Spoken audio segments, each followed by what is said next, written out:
전부 저하고 같이 강의하던 사람들이에요.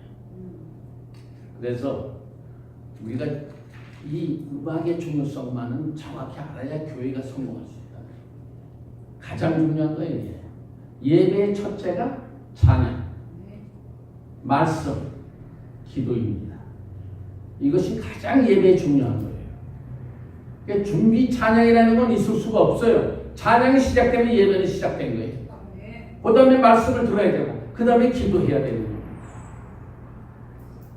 우리가 익히 알고 또 외치는 중요한 찬양 용어를 살펴봅시다. 구약에 나오는 할라, 강조형으로서 이 말은 찬양을 표현하는 말 중에 가장 최고의 표현이 할렐루야, 즉 너희는 야훼를 찬양하라에서 나타납니다. 이 어근에서 나온 명사 트히라, 구약에서 널리 쓰임을 볼 수 있습니다.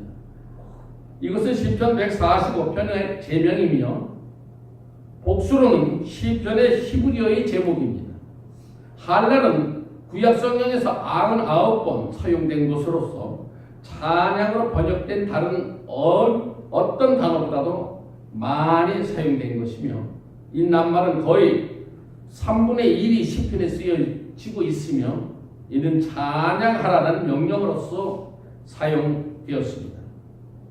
이 낱말은 칭찬하다, 자랑하다, 축하하다, 바보스러울 정도로 시끄럽게 하다 등의 뜻을 가지고 있습니다. 두 번째로 야다라는 용어가 구약에서 나오는데 찬양이라는 말로 번역되는 것 중에서 두 번째로 많이 출연하는 것입니다. 이 말은 두 손을 들어 경배하다, 두 손을 지켜 올리다, 하나님께 감사하다는 뜻을 가지고 있습니다. 하빌형인 야다는 동사와 명사의 형태로 감사의 한 요소를 구체적으로 표현하기 때문에 피에령, 할랄처럼 순수한 의미를 갖고 있지 못하며 아다의 어근은 야다로서 손을 뜻하는 것이므로 확대된 낱말은 번쩍 들다, 던지다, 쏘다로 번역됩니다. 구약의 여러 구절들을 통해 보건대 손을 지켜드는 것은 예배에서 꽤 중요한 의미를 가지고 있음을 분명합니다. 이게 손을 들고 있다는 것은 아론과 훌이 그 모세의 손을 높이 들어 받쳐준 것처럼 손을 들어 올렸을 때 이기고 손이 내려왔을 때 졌다는 사실입니다. 이것이 성경학생의 가장 중요한 시편 134편 2는 성소를 향하여 내가 이른 너희 손을 들고 여호와를 성축하라고 분부하고 있습니다. 느헤미야 8장 6절에는 백성이 손을 들고 아멘 아멘 응답하고 몸을 굽혀 얼굴을 땅에 대고 여호와께 경배하였다고 기록합니다. 또한 시편 기자는 63편 4절에서 주의 이름을 인하여 내 손을 들리리라 라고 선언했습니다. 찬양에 대한 이 같은 손을 지켜드는 행위가 하나님께 감사를 뜻한다고 말할 수 있는 것입니다. 이러므로 찬양 사역자분들은 위에 열거한 그 뜻을 이해하고 찬양 사역을 감당하여야 되실 줄로 믿습니다. 물론 신학에서도 여러 형태의 찬양을 표기한 단어가 많이 나오지만 생략하고 다음 기회를 미루고 교회 음악의 역사를 간단히 요약 말하고자 합니다. 원래 우리가 알고 있는 지구가 창조되기 이전에 하나님께서는 셋째 하늘에 한 천사를 창조하셨고 그 천사에게 음악을 연주할 수 있는 능력을 부여하셨습니다. 그 천사는 몸속에 악기들을 지닌 채로 창조되었고 그는 특별한 존재로서 천국에서는 그를 천사장이라고 불렀습니다. 지금 제가 무슨 얘기를 하고 있는가를 잘 알고 있을 겁니다. 어떤 그룹 천사나 스랍 천사들도 하나님의 보좌에 더 가까이 접근할 수 없었으며 오직 가브리엘과 미카엘 천사장만이 그 천사장과 동등한 권세와 임무를 가지고 있었으며 첫째 천사장 미가엘은 전쟁과 수호의 천사였으며 둘째 천사장 가브리엘은 소식을 전하는 천사였습니다. 가브리엘은 마리아에게도 나타나신 구세주의 잉태되게 됨을 전하여준 천사입니다. 세 번째 천사장은 음악가로서 그의 이름은 루시퍼였고 에스겔서에서는 루시퍼에 대해서 다음과 같이 기록하고 있습니다. 내가 지음을 받던 날에 너를 위하여 소고와 비파가 예비되도다. 갈라디아서 28장 13절에 기록되어 있죠. 이렇듯 루시퍼는 자신의 몸 안에 소고와 비파를 지닌 채로 창조되었으며, 그리고 이 악기들은 아주 아름답게 연주할 수 있는 능력을 가지고 있었습니다. 실제로 루시퍼의 몸 구조는 오늘날 우리들이 알고 있는 모든 조리의 악기를 대표하는 것입니다. 에스겔서 28장에 언급된 비파는 관악기를 가리키며, 또 소고나 탬버린은 타악기로 가리키는 것이며, 뿐만 아니라 이사야 14장 11절에는 이렇게 기록되어 있습니다. 내 영화가 음부에 떨어졌으며 너의 비파 소리까지로다. 여기서 비파란 6줄로 가진 현악기로서 모든 현악기류를 대표하는 것입니다.를 엿볼 수 있습니다. 루시퍼는 현대의 전자악기를 제한 모든 범죄악기들을 그의 몸속에 지니고 있었고, 그 악기들을 모두 다 연주할 수 있습니다. 루시퍼라는 이름은 빛을 전하는 이, 또한 샛별이라는 의미를 갖고 있으며, 그리고 아침의 아들 혹은 기름 부음 받은 그룹 천사 등 여러 가지 이름을 빌렸고, 루시퍼는 하나님에게 음악으로서 예배 드리도록 기름 부음 받은 고로 에스겔서 28장 14절 16절에 보면 기름 부음 받은 그룹이었으며 하나님의 성산에 있었고, 하나님 아버지를 찬양하고 경배하는 모든 천사들을 인도하는 것을 임무로 삼고 있었습니다. 그리고 기록하고 있습니다. 성경에는 또 그는 천국 성가대의 지휘자격을 맡고 있고, 하나님께는 자신을 경배할 천사들을 창조하셨으며, 루시퍼는 하나님을 경배하는 그 천사들을 지휘하기 위해서 짐을 받았던 것입니다.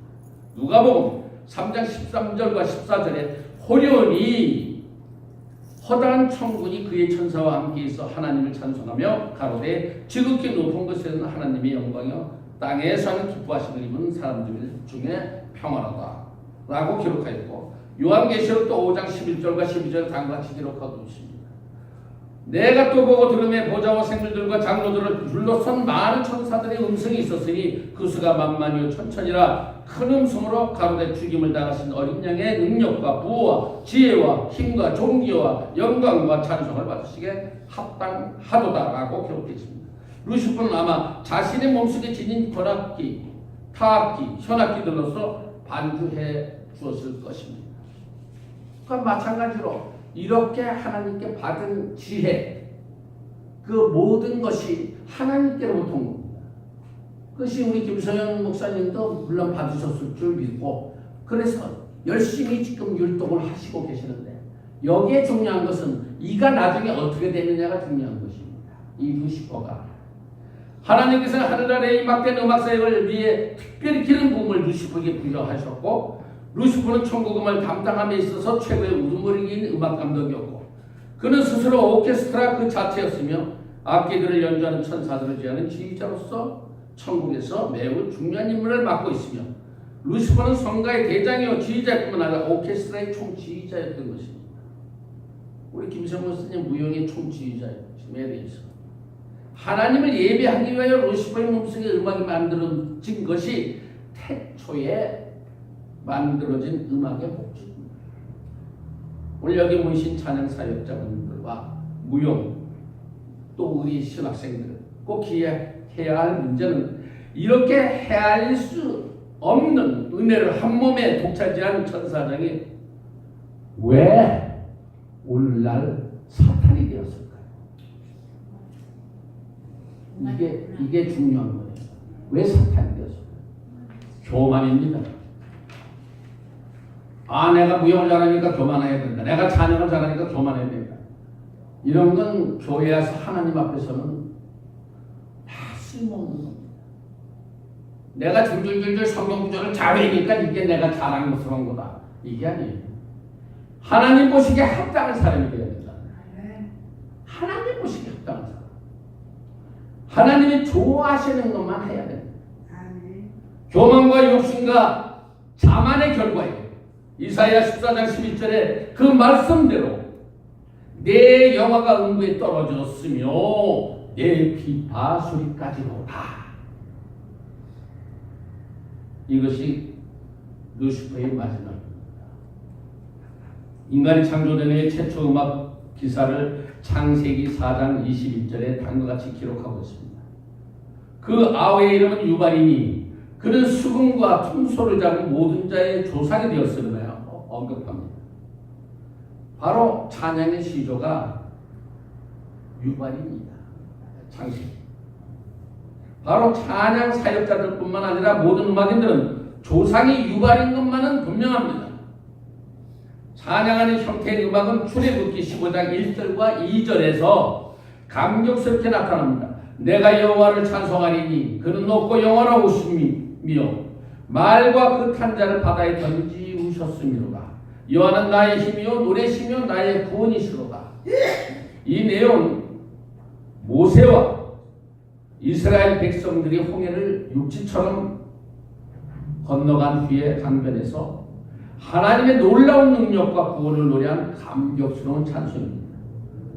시조된 인간들이 실제적이고 직접적으로 하나님을 찬송하는 이 최초의 기사를 볼 때 위대하신 구원의 능력을 가지신 하나님께 감사드리는 찬송이 그들의 입에서 터져나오는 이것이 찬송의 본질인 것입니다. 찬송은 처음부터 하나님께 그 구원의 은혜에 감격한 그의 백성들이 반사적으로 그에게 드리는 감사의 표출입니다. 이러하듯 찬양 사역자 여러분들도 매사에 감사함으로 찬양을 하나님께 드리며 성도들의 찬양을 인도하고 하나님께 특별히 주신 그 은사로 성가대장으로서 지휘자로서 훌륭한 오케스트라 연주자로서 특별히 택함을 받은 기름 부은 장으로서 자기가 받은 달란트를 아낌없이 하나님께 바치는 헌신의 생활이 주님의 축복 가운데 방황하는 이들에게 은혜스러운 찬양으로 율동으로 그들의 심령을 밝게 하여 그들의 영혼을 구하는 택함받은 축복된 찬양 사역자와 무용자가 되시기를 주님의 이름으로 축원합니다. 오늘 우리가 배운 대로 야다, 할렐루야, 바로 그 할라, 그것이 두 합성어가 돼서 할렐루야가 됐습니다. 그러니까 우리가 두 손을 높이 들고 다 함께 할렐루야 3창 하시면서 10분간 휴식하겠습니다. 할렐루야! 할렐루야! 할렐루야! 할렐루야! 할렐루야! 10분간만 휴식하겠습니다.